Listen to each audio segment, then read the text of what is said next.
সম্মানিত ভিউয়ার্স, আসসালামু আলাইকুম। অন্য ধর্মের প্রতি আদাব। তো এখানে আপনারা দেখতে পাচ্ছেন নবম শ্রেণীর স্টুডেন্ট, যাদেরকে আমরা গণিতের একটা অধ্যায় থেকে অর্থাৎ পরিমিতির একটা অধ্যায় থেকে আমরা শিখিয়েছিলাম যে আয়তাকার ঘনবস্তু, তারপর হচ্ছে বেলন, তারপর হচ্ছে ঘনক এবং বৃত্তাংশের ক্ষেত্রফল, বৃত্তচাপের দৈর্ঘ্য, এই বিষয়গুলো আমরা একটু বুঝেছি তাদের বিভিন্ন কৌশলে। তো আমরা এখন দেখব আসলে তারা এটা কতটুকু আয়ত্ত করতে পেরেছে, সেটার একটা ফিডব্যাক নেব। তো যাই হোক, আমি প্রথম এদিক থেকে শুরু করব। একজন ছেলে একজন মেয়ে, এইভাবে আমরা একটু সামনে দিয়ে এগোতে থাকবো। এদিক থেকে প্রথমে যদি শুরু করি। আচ্ছা বাবা, তোমার নাম কি বলো দেখি? মোহাম্মদ সোহানুর রহমান। আচ্ছা সোহানুর রহমান, তোমাকে জিজ্ঞেস করবো যে কোনো বৃত্তের ব্যাসার্ধ যদি আর একক হয়, তাহলে ওই বৃত্তের ক্ষেত্রফল সমান কি লেখা যায়?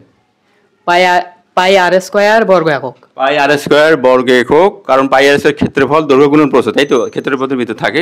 আচ্ছা ধন্যবাদ, ওর জন্য একটা তালি হবে সবাই আস্তে করে। Okay fine. এদিক থেকে যদি আমরা একটু দেখি, পিছন থেকে আসি।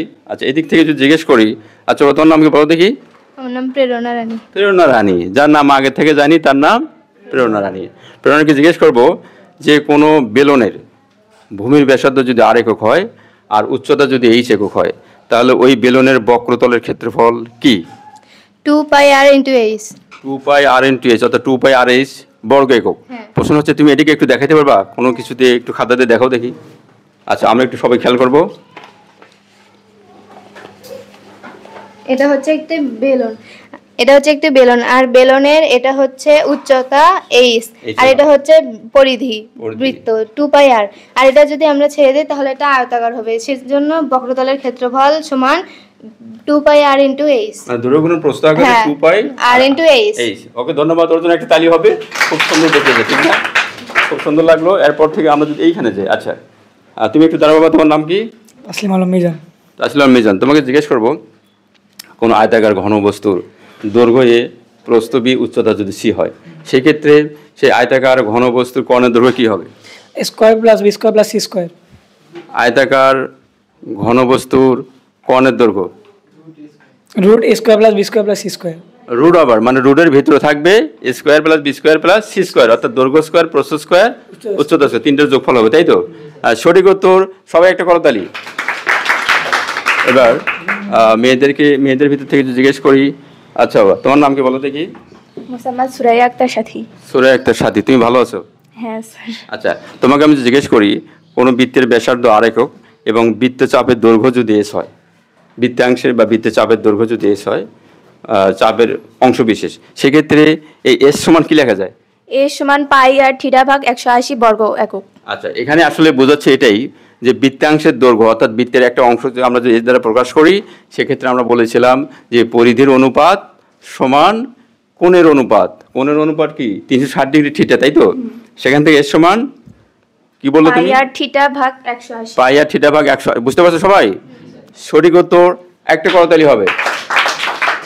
এবার সবশেষে আমি কাউসারকে যদি জিজ্ঞেস করি। আচ্ছা একটু দাঁড়াও বাবা কাউসার। আচ্ছা তোমাকে আমি যদি জিজ্ঞেস করি একটু, আচ্ছা তুমি কি বলতে পারো একটা ফুটবলের মাত্রা কত?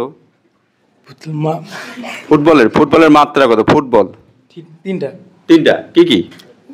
দৈর্ঘ্য, প্রস্থ, উচ্চতা। দৈর্ঘ্য, প্রস্থ, উচ্চতা। আচ্ছা ফুটবলের মাত্রা 3, দৈর্ঘ্য, প্রস্থ, উচ্চতা। আচ্ছা ধন্যবাদ, অর্জন একটা তালি হবে। তোমার নাম কি বাবা? সিয়াম। আচ্ছা সিয়াম একটু দাঁড়াও, তোমাকে বলতে হবে বলো ফুটবলের মাত্রা 3, এটা কেমন বুঝাও দেখি। একটা ফুটবল একটা বাক্সের ভিতরে রাখলে তার দৈর্ঘ্য আছে, প্রস্থ আছে, উচ্চতাও আছে। উচ্চতা কোনটা আসলে? যেটা উঁচু। তাহলে ঠিক আছে, তাই তো নাকি? এক্সিলেন্ট। সঠিক উত্তর। একটা করতালি হবে। এবং সবশেষে একটা প্রশ্ন, সেটা তোমার নাম কি বাবা? মোসাম্মদ খুশি একটা সম্পদ। আচ্ছা তোমাকে বলতে হবে কোনো বস্তুর আয়তন সমান কি লেখা যায়? দৈর্ঘ্য গুণন প্রস্থ। দৈর্ঘ্য গুণন প্রস্থ।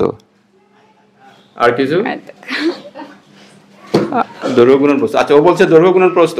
এই প্রশ্ন আমি আরেকজনকে করতে চাই, অসুবিধা নেই, আমরা চেষ্টা করব প্রত্যেকেই। সেতু বলো কোনো বস্তুর আয়তন সমান কি লেখা যায়? দৈর্ঘ্য, প্রস্থ, উচ্চতা। দৈর্ঘ্য গুণন প্রস্থ গুণন উচ্চতা। আয়তন সমান লেখা যায় দৈর্ঘ্য গুণন প্রস্থ গুণন উচ্চতা। আচ্ছা এই আয়তনের একক কি? আয়তনের একক কি? ঘন একক, তাই তো? জোর করো তালি। আচ্ছা বসো। আমি জানি আমি জানি তোমরা অনেক অনেক ভালো করেছো বা দুই একজনের একটু সমস্যা হলেও হতে পারে, কিন্তু আমাদের মনে হয় আমরা যদি প্রথম থেকে যখন টিচার একটা বিষয় পড়াবে প্রথম থেকে শেষ পর্যন্ত যদি আমরা খুব গভীর মনোযোগ দিয়ে ক্লাসগুলো ভালো করে করি, আশা করি পরীক্ষায় কারো তো দেখা লাগবেই না এবং সে দ্রুত সে লিখতেও সক্ষম হবে, তার লেখা অনেক সুন্দর হবে। ঠিক না বাবা? আচ্ছা বলো তো, লেখা নকল করে কোনদিন লেখা সুন্দর হয়? মনে হয় বেকাতার হবে, ঠিক কিনা? অনেক সময় লাগবে, তুমি ফুল আনসার করতে পারবে না। সেজন্য আমরা শিখে যাব, আমাদের লেখা সুন্দর হবে, স্বল্প সময় লিখতে আমরা সক্ষম হব। সব শেষে সম্মানিত সুধী, আমাদের ক্লাসটা ভালো লাগলে আপনারা একটু কমেন্ট করে আমাদের উৎসাহিত করবেন। আমরা এর পরবর্তীতে আর অন্য কোনো একটা বিষয় নিয়ে আপনাদের মাঝে আসবো। সবাইকে ধন্যবাদ। সকলের হাত খালি, সব শেষে হবে একটি জোর করে তালি।